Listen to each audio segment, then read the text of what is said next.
So I'm not here as a hardcore car reviewer. I'm approaching this as someone in the market for their next EV, and I've done a lot of research and driving EVs. I've looked closely at styling, price, range, and charging speeds, and features that matters most to everyday drivers. Some of these cars I've owned, and some I've driven, and some I've just spent a ton of time studying. So here are my top EV picks for 2025, the ones that, as a consumer, I really think you should know about. So in no particular order, we are starting off with the Kia EV9.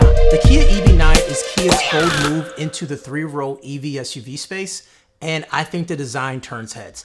Now, pricing starts at about $54,000 for the light rear-wheel drive trim and climbs up to around $74,000 for the GT line all-wheel drive. To me, it looks like a concept car that somehow made it to production with its boxy upright stance and futuristic LED lighting. You know, I think Kia's designers has been cooking, and I'm glad that Kia allows them to make these cars look this way. Now, depending on the trim and the wheel size, the EV9 delivers a range at about 230 to 304 miles. One of the biggest selling points is going to be charging speeds, thanks to its 800-volt architecture.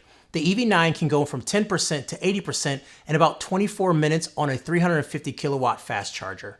That works out to adding around 7 or 8 miles of driving every single minute, which definitely makes long road trips much easier. Inside, you get those 3 rows of seating, with some trim offering second row captain chairs that can rotate. The infotainment setup includes dual 12.3-inch screens, giving you a tech-forward but not overly cluttered driving experience. And also, with it being a Kia, you can expect some additional reliability. And the driving of it, I had a chance to test drive one, is great. It feels tight. Acceleration isn't super quick, but it's still very fun to drive overall. Now, I love the Chevy Equinox. It is a budget-friendly entry on the list, and it's proving that you don't have to spend a ton of money to get a capable electric SUV. Now, prices start at around $34,000 for the base four-wheel drive version, with a well-equipped all-wheel drive version in the low 40s. I definitely think if you can get the all-wheel drive version, it just is so much better inside. Styling is approachable and modern with slim LED headlights and a clean crossover silhouette. The front-wheel drive version delivers up to 319 miles of range, while the all-wheel drive version comes in around 285 miles of range. It can add about 70 miles in just 10 minutes of charging. Inside, you get a huge 17.7-inch infotainment display, wireless phone charging, and even the option for GM's Super Cruise hands-free driving system, something you rarely see at this price point. Now, this car definitely doesn't turn heads, but it's very accessible. That larger screen makes it easy to get into, and it just drives well. Fit and finish on most of these cars like Chevy and also Kia is going to be really good too, compared to some of the other cars that we're going to see. Speaking of which, we're going to go to Tesla with its Model Y. So we all love batteries in our EVs, but what happens when the power goes out at home? Do you panic? Do you go out of town? Let me show you what I've been using instead. This is the Jackery Solar Generator HomePower 3000. And honestly, it fits right into my lifestyle that we've been talking about when it comes to EVs. It's part of Jackery's essential home backup system, a smarter and simpler way to stay powered when the lights go out without needing a giant whole home generator. The big selling point to me is that it can keep your fridge running for up to 2 days, because when power goes out, you most likely have to throw away all of your food. And the price of groceries is pretty crazy right now. This is so important, and this is where most generators fail. This allows refrigerators to stay powered on even when they're drawing tons of power, like when the compressor kicks on. It has a 3,072 watt-hour capacity and 3,600 watt output. This thing handles the essentials with no problem at all. And let me talk about setup. There is none. You just plug stuff into it and turn it on. It's the world's smallest 3,000 kilowatt hour LFP generator, so it's compact enough to move around yet last over 10 years. Pair it with Jackery's Solar Sega 200 watt panels, and you're recharging cleanly from the sun, whether you're at home or on the road. If you want peace of mind and a reliable power backup, definitely check out Jackery HomePower 3000. Links down below, and it also helps support your channel when you use it. And now, let's talk about a few more EVs. It's about to get juicy. Now, I've owned a Model Y for nearly 3 years, and even then, I thought it was the best EV you can get in that price range. Now in 2025, it's been refreshed inside and out, and I haven't had a chance to drive the new one yet, but it still delivers that same value. Pricing starts at around $46,000 for the long range rear wheel drive, and it goes up to about $53,000 for the higher trims. The Model Y design is sleek and modern with a minimalistic interior, has updated lighting throughout, and that big glass roof that gives the cabin an open feel. Some say fish tank, I say spaceship. Estimated range between 305 and 335 depending on the trim you choose. And charging is one of Tesla's strongest points. Using the supercharger V3 network, you can add over 150 miles in about 15 minutes, and that network is still the best and most reliable in the business. Inside, you have this touchscreen that controls nearly everything from streaming services to games, and it keeps the interface clean and intuitive. I still find the Tesla OS the best compared to any other ones that I've used, with all the features you can ask for, and it keeps getting better. The updates continue to come, and yeah, that is why when I ended up buying another one, I ended up getting another Tesla because of the software. Now, this is the Rivian R1T and the R1S Gen 2. So the R1T is a pickup and the R1S is SUV, and it's definitely designed for adventures.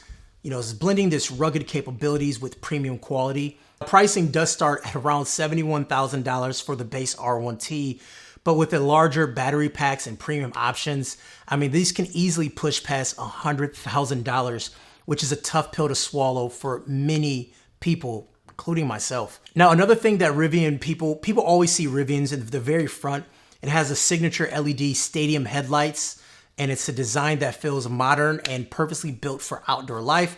Some say it looks like a smiley face. Some say it looks like a robot. Now, the range is impressive, up to 420 miles with the max battery pack and about 330 miles with the large pack. Charging speeds are pretty solid, 132 miles in 15 minutes at peak rates at around 215 kilowatts.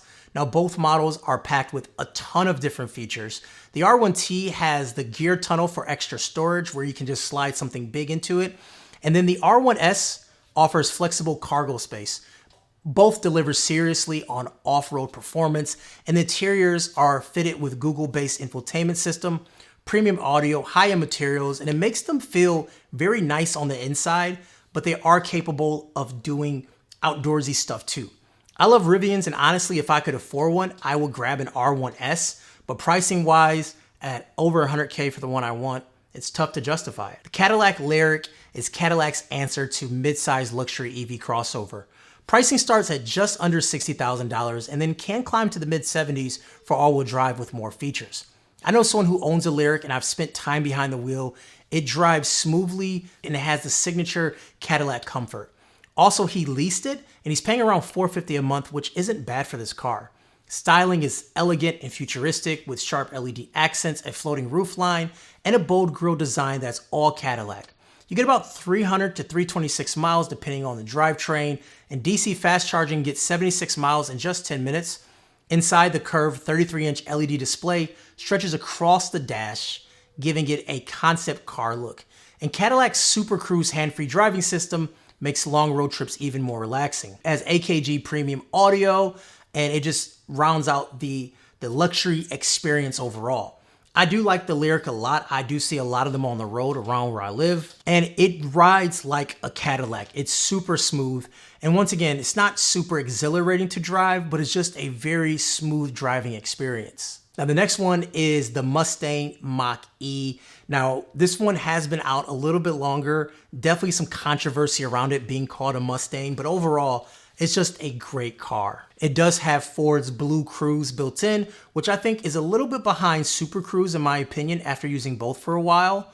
But the styling of the car really reminds me of a more refined and higher end as far as materials and finishes Model Y. It has that same feel to it. But if you get the standard Mach-E, it doesn't feel as fun, and I feel like it could be named anything else in the world but a Mustang, if that makes sense.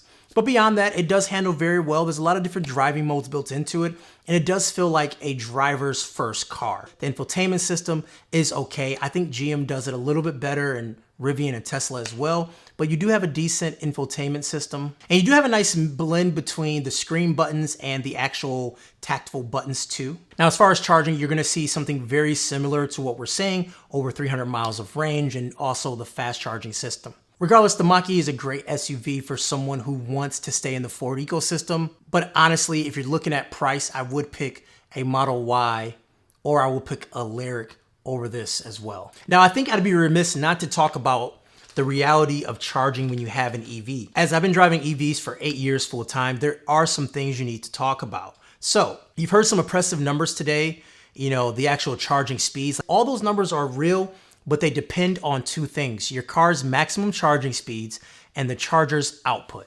So take the EV9, they both can handle up to 350 kilowatts of charging. Let's say you stop at a station that only puts out 120 kilowatts. You're then limited to that lower speed. So your charging speed is always capped by whatever is lower, the car or the charger. So if you're planning trips, make sure you always check both before you plug in.